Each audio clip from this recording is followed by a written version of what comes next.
I don't know what to say. It rained. We didn't get the tarp on in time to keep it from raining it out. It rained. I don't know. Coach, you got 5 solid innings out of Jack coming back from earlier in the tournament. Obviously, this kind of puts a stop to it. But tell me about his performance up to that point and what it meant having him coming back. We're going to get him up every 15 minutes between now and 12 o'clock in the morning and go out and throw about 5 pitches and keep that arm loose. And it'll be a long night for him, but Jack can probably handle it. No, yeah, I don't. No, I'm disappointed that he didn't get a chance to keep going because I thought he was throwing really well. But he's at 89 pitches. It's not like we're going to get too many more innings out of him anyhow. In terms of momentum, the rain kind of halts that as well. Are you worried about your bats getting started again tomorrow at all?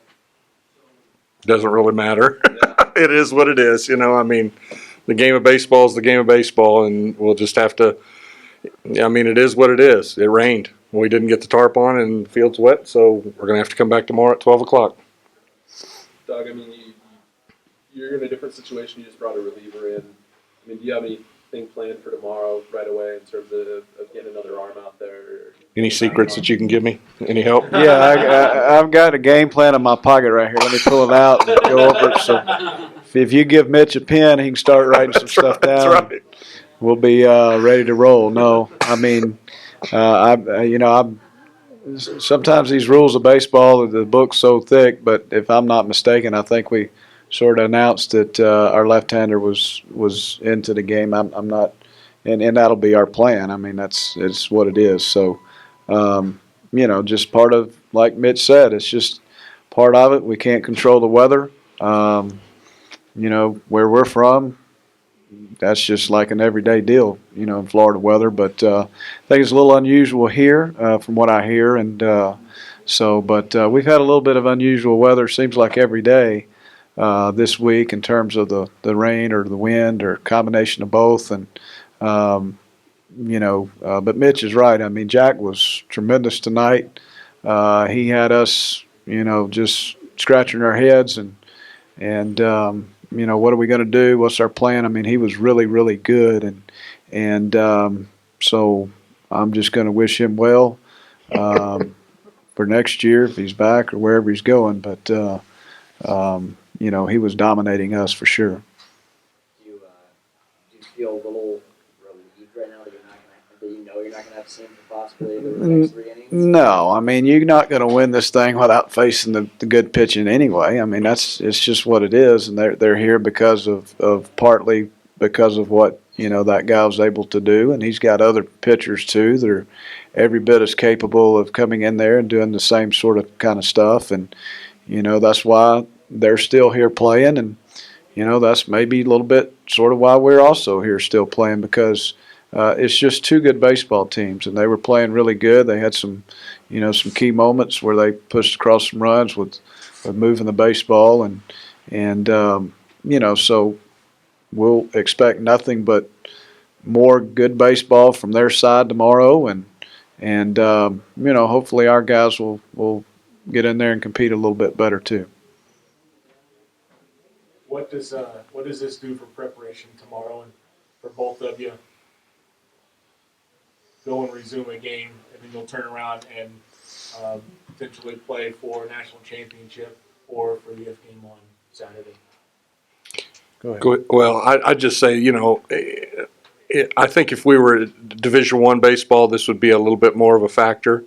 I think even Division I handles this too, but, we're so used to playing doubleheaders, it's so nice to play 1 9-inning game a day.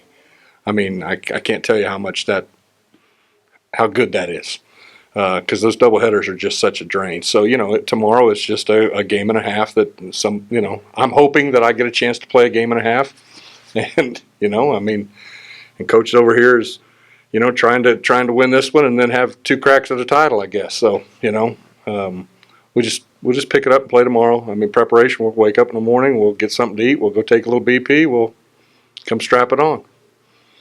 Yeah, it's like trying to, the finish line is in sight for all of us. And, there's just a few more hurdles to try to get over. And so, whatever adversity or hurdle that we've got to jump over for all of us in terms of trying to win this thing, and you know, it's the end of a long year, so we're not going to make a big deal over this, and I'm sure the other team that you know, McLennan and Walters, I mean, whatever it is that we have to do, all of us, I think we're going to be giving it our all to do it. So it's just one more thing that we have to sort of kind of overcome. But this is junior college baseball, and you know, we could probably talk all night, both of us, about the things that we sort of kind of overcome at our level anyway. So you know, we're not going to make a big deal over it, and we'll go home, go to bed, and get up, and you know, come out and try to play a good game of baseball and finish this one up. Questions? How's Tanner feel?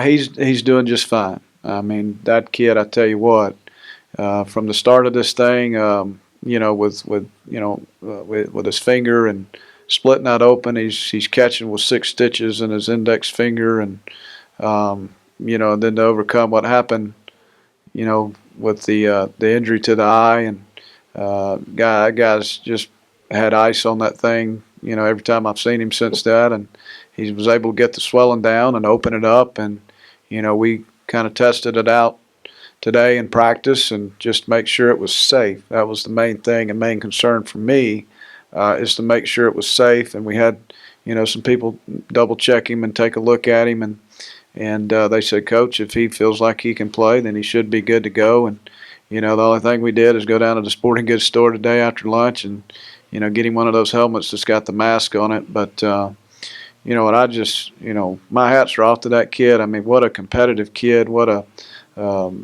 you know, a kid that just sort of refuses to, you know, accept not being able to get out there with his teammates and play. So, you know, real proud of him. And, you know, kind of if I'm a player, it just inspires me. I mean, because, golly, if he can go out there and do what he's doing, and, you know, and able to compete at this level against these great teams, and, you know, what am I doing? I need to pick myself up and try to get a little bit better out of, you know, what I'm doing. That's inspiring. So the only good out of it is, you know, is he quit thinking about his finger that's throbbing and hurting still every time he catches, and now he's got his mindset on just making sure he's able to blink and his eye can open. But you know, he is a beautiful young man, and he's everything that a coach would want to have in a kid in terms of toughness. And you know, you can talk to him, you can get on to him, and he understands it, because it's just, you know, he understands that there's no personal attacks on anything. He gets it.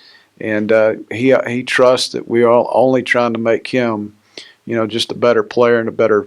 Well, he's already a great kid, but just to, you know, make him better at what he does. And you know, that's sometimes a little bit unique today, and with these kids. But he is certainly one that will always be dear to this program and to us as a coaching staff.